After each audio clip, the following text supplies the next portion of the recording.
Tu recherches un emploi, une alternance, un stage ou alors tu es même entrepreneur et tu souhaites simplement développer ton réseau LinkedIn, essayer de mieux appréhender, mieux comprendre ce réseau. Je vais t'expliquer tout ça dans cette vidéo, reste bien jusqu'à la fin parce que je vais te transmettre mes 4 astuces, mes 4 clés qui me permettent vraiment de développer mon réseau comme je le souhaite. Il y a 2 ans, j'avais 0 abonnés sur LinkedIn. Et aujourd'hui, j'en ai un peu plus de 35 000. Donc ça commence à faire un petit peu de monde et je vais t'expliquer tout ça dans cette vidéo. Entrons dans le vif du sujet directement. Le premier point concerne le fait d'avoir un profil LinkedIn complet. Voilà, c'est quelque chose qui ressort assez régulièrement, mais c'est vrai et la plupart des profils, pour ne pas dire 99,9% des profils, ne sont pas complets. Voilà, donc ça passe évidemment par une photo de profil, ça passe par une photo de couverture, ça passe par l'ensemble du profil LinkedIn. En fait, tu as une rubrique sur LinkedIn tout en haut qui s'appelle ajouter une section au profil à côté de ta photo qui te permet de voir si tu n'as rien oublié. Donc ça, c'est la première chose, c'est d'avoir un profil LinkedIn complet. Pourquoi?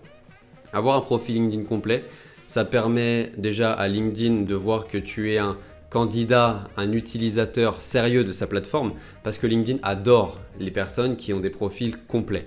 La deuxième chose, c'est qu'un profil complet augmente la rétention, donc le fait qu'une personne reste sur ton profil. Si tu arrives sur le profil de quelqu'un qui n'a même pas de photo de profil, déjà moi personnellement je n'y vais même pas, mais qui n'a pas de photo de profil, que la rubrique info n'est pas construite, qu'il n'y a pas de rubrique expérience professionnelle, que je sais pas, la partie recommandation n'apparaît pas, bah, c'est compliqué de rester là-dessus, tu n'as pas envie en fait. Qu'un profil qui est complet, forcément, une personne va rester plus longtemps sur ton profil et surtout, tu vas pouvoir lui transmettre plus d'informations sur ce que tu fais et de manière générale sur l'entreprise dans laquelle tu travailles ou que tu diriges. Voilà. Donc ça, c'est hyper important. Ensuite, l'autre chose du profil LinkedIn complet, l'autre avantage du profil LinkedIn complet, c'est que lorsque tu as un profil qui s'appelle expert absolu, tu es beaucoup plus visible, plusieurs dizaines de fois plus visible qu'un profil qui n'est pas expert absolu. Donc c'est hyper important déjà de base d'avoir un profil complet, tout simplement pour montrer ta personne, ton professionnalisme et ton investissement personnel en fait sur ce réseau. Voilà, c'est aussi simple que ça. Donc la première chose, c'est le profil LinkedIn, il faut qu'il soit complet. Le deuxième élément, et ça c'est quelque chose qui me fait toujours un petit peu rire, c'est le fait d'être actif sur LinkedIn. Pourquoi je te dis que ça me fait toujours un petit peu rire? Parce que quand j'écoute les conseils de certaines personnes qui sont pourtant à l'aise sur LinkedIn, lorsqu'elles parlent de conseils, elles ne parlent que du profil LinkedIn. Et le profil est important, je ne peux pas dire le contraire.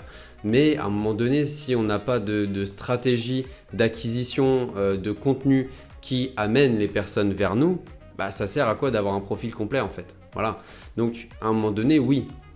Il faut mettre en place des stratégies et des stratégies notamment de contenu. Il n'y a pas que ça, mais je ne parlerai pas du reste dans cette vidéo. Je vais te parler essentiellement du contenu parce que moi, c'est ce qui m'a permis de gagner en visibilité majoritairement.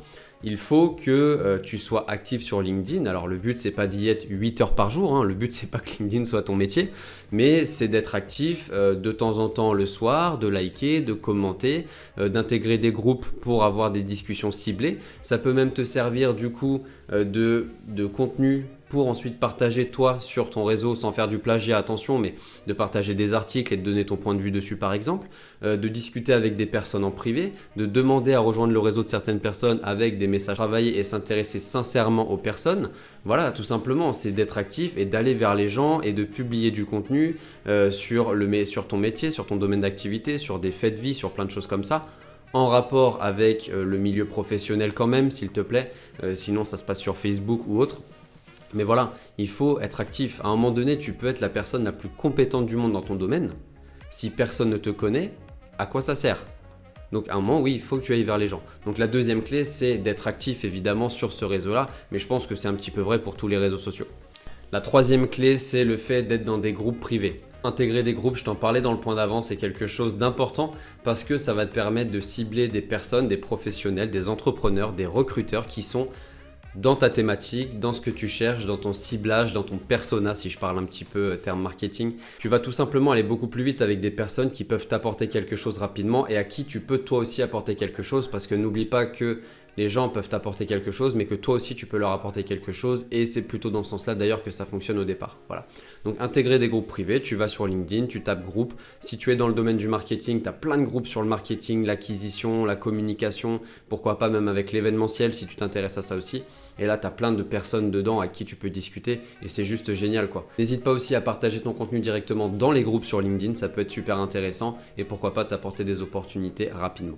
La quatrième clé, c'est tout simplement le fait de t'intéresser réellement aux gens. Voilà, ce que je te disais sur les 3 premiers points, c'est que la plupart du temps, un candidat par exemple va demander à un recruteur en relation ou un directeur d'entreprise et tout de suite « Bonjour, voici mon CV, ma lettre de motivation, merci de revenir vers moi ». Qui es-tu? Essaie de t'intéresser à l'entreprise, à son besoin. Est-ce que cette entreprise-là peut être intéressante pour toi? Quelle est son actualité? Enfin, je sais pas. Ça me paraît évident en fait. Donc, intéresse-toi d'abord à l'entreprise ou à une personne ou je ne sais quoi avant d'aller plus loin. Essaie déjà de lui poser des questions, de t'intéresser à cette personne-là sincèrement, d'essayer de comprendre son besoin et à partir de là derrière, tu vas pouvoir avoir un retour peut-être un petit peu plus tard, sans forcément le demander, hein, mais que la personne fera naturellement parce que tu auras su la questionner et l'aider peut-être à l'instant où elle en avait besoin. Donc la quatrième clé pour moi, c'est de s'intéresser réellement aux personnes. J'essaie de le faire au maximum sur LinkedIn. Maintenant, quand on a un réseau avec quelques dizaines de milliers de personnes, c'est plus difficile, mais j'essaie de le faire au maximum, même à travers mes posts, les réponses dans les commentaires et voilà, tout simplement. Voilà, j'espère que ce contenu t'a plu, que tu vas pouvoir mettre certaines choses en pratique sur LinkedIn. Encore une fois, je ne suis pas entré en détail parce que les formations, par exemple, que je propose sur LinkedIn, profil et stratégie, il y a plus de 3h30 de vidéo parce que je te détaille tout, donc tu te doutes bien que ça n'a rien à voir avec cette vidéo. Mais en tout cas, les axes majeurs que j'ai travaillés durant les 2 années pour développer mon réseau sont ces axes-là. Donc n'hésite pas à les mettre en place. Et en attendant, je te dis à très vite pour une prochaine vidéo. Ciao!